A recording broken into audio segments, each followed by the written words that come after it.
다들 안녕하세요. 프로토 91회차 토신 정보방 환급 인증합니다. 당첨금은 세후 금액인 거 알고 계시죠? 다들 아시겠지만 한 경기 취소되어 당첨금이 반토막 났지만 그래도 당첨 모두 축하드리며 오늘 경기도 분석 시작해보겠습니다. 금일 첫 번째 경기 빌바오 대 비아레알 분석 시작해보겠습니다. 빌바오는 주중 홈 경기에서 리그 2위인 레알을 잡고 4위로 올라섰으며 비아레알보다 두 경기를 더 소화하긴 했지만 승점 3점 차이로 앞서 있고 리그에서 최근 3연승 중인데 그 기간 소시에다드와 레알 등 강팀을 연달아 제압했고 유로파에서도 선두권을 지키고 있고 단 주중에 난적 페네르바체 원정이 준비되어 있기에 타이트한 일정 속에 어느 정도 로테이션을 가동할 수 있다. 비아레알은 최근 무패를 이어가고 있지만 오사수나와 지로나 상대로 승점 1점 경기를 하며 선두권과 격차를 좁히지 못했으며 그래도 새롭게 선발 공격수로 나서는 티에르노 바리가 최전방에서 위협적인 움직임을 보여주고 있고 코메사나와 피노가 뒤를 잘 지원 중이며 모레노가 부상에서 돌아왔기에 벤치 전력도 탄탄하다. 접전을 본다. 최근 분위기가 올라온 데다 홈의 2점도 누릴 빌바오가 경기의 주도권을 잡으려 할 것이다. 그러나 레알전 이후 휴식일이 짧았기에 베스트 전력을 가동하기 어렵고 그래도 누네스와 프라도스가 중원에 나서 비아레알의 공격 시도를 저지할 수 있는 빌바오가 승점 1점을 가져갈 수 있다. 금일 두 번째 경기 알메러시티 대 위트레흐트 분석 시작해보겠습니다. 알메러시티는 4연패를 당하며 리그 최하위로 추락했으며 워낙 부진한 발베이크가 있기에 최하위까지 추락하진 않았었는데 이제 강등을 걱정해야 하는 상황이기 때문에 이번 홈 경기를 통해 반등을 노려야 한다. 강팀을 상대하긴 하지만 타이리와 날릭 등 중앙 미드필더들이 공격적으로 경기를 운영할 것이고 로비네가 문전 침투로 기회를 노릴 것이다. 위트는 최근 두 경기에서 승리하지 못했으며 그러나 호벤전 패배 이후 나선 2위 아약스 원정에서 후반 동점골을 터뜨리며 패하지 않았기에 여전히 우승 경쟁에서 뒤처지지 않았고 툰스트라와 에런슨 등 리그 최고 수준의 중앙이 안정적으로 공수의 중심을 잡아주고 있고 캐슬라인은 측면 돌파로 상대 수비를 공략 중이다. 위트레흐트의 승리를 본다. 주중 경기가 있었고 원정 일정이긴 하지만 전력의 우위가 확실하다. 특히 툰스트라와 에런슨 등이 나설 중원이 상대 중원을 압도하며 경기의 주도권을 내내 질 것이기에 원정에서 좋은 경기를 기대할 수 있고 옌센과 캐슬라인이 적극적인 움직임으로 홈팀의 수비를 공략할 위트레흐트가 승리할 수 있을 것이다. 금일 세 번째 경기인 낭트 대 스타드렌 분석 시작해보겠습니다. 낭트는 지난 라운드 원정 경기에서 파리 생제르맹과 비겼으며 리그 선두팀 상대로 경기 내내 주도권을 가져오지 못하며 고전했지만 최전방 스트라이커로 나선 어블라인의 골이 결정적이었고 그로 인해 길게 이어진 연패를 끊어내고 이제 다시 중위권 진입을 노린다.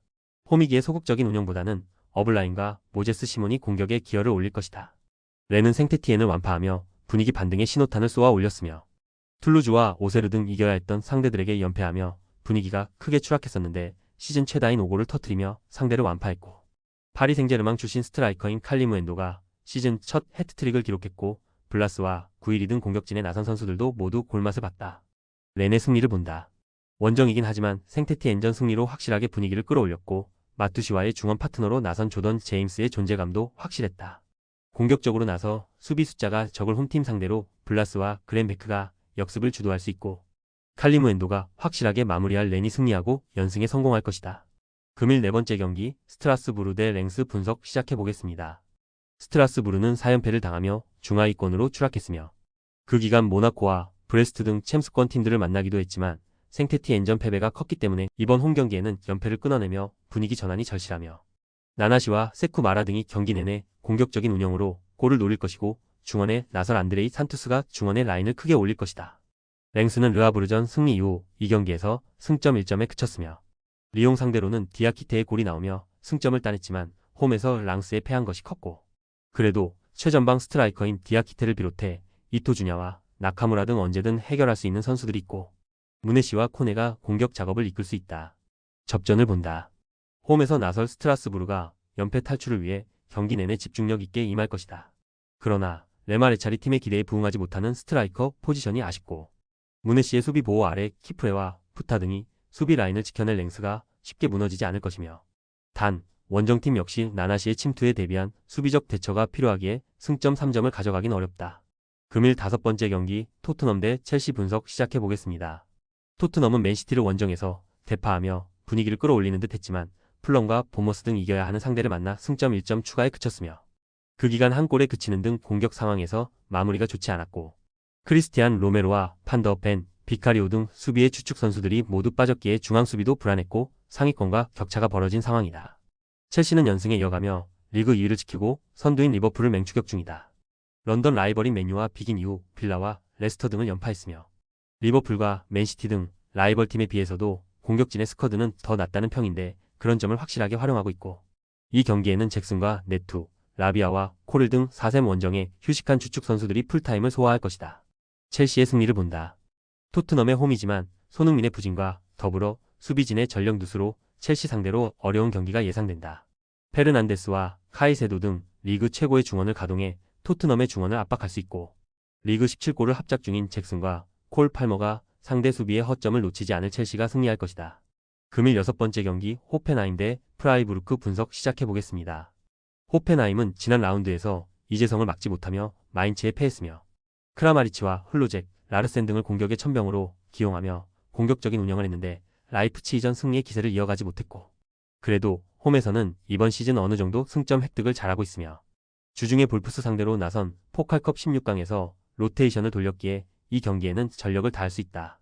프라이부르크는 글라드바흐 상대로 승리하며 한숨을 돌렸으며 그전 4경기에서 2패를 당했고 승점 2점 추가에 그치며 부진했는데 분위기 전환을 하기에 충분한 결과를 얻어냈고 그러나 로테이션을 가동한 호펜하임과 달리 주중 포칼컵 일정에서 2부 리그팀의 패에 탈락했기에 내용과 결과를 모두 얻지 못했다. 호펜하임의 승리를 본다. 다음 주중에 유럽 대항전 일정이 있긴 하지만 리그에서 하위권에 처져 있기에 굳이 로테이션을 돌리지 않을 것이다. 슈타우와 가이거가 중원에 나서 상대의 중원 공세를 저지할 것이고 라르센과 흘로잭이 최근에 안정적인 마무리를 보여줄 호펜하임이 승리할 것이다. 토신 최종 조합은 영상 아래 고정 댓글로 말 걸어주시면 토신 정보방에서 무료로 공유해드립니다. 제발 손해보면서 토토하지 말고 다같이 웃으면서 즐겁게 베팅합시다. 함께 하실 분들은 부담 갖지 마시고 편하게 말 걸어주세요.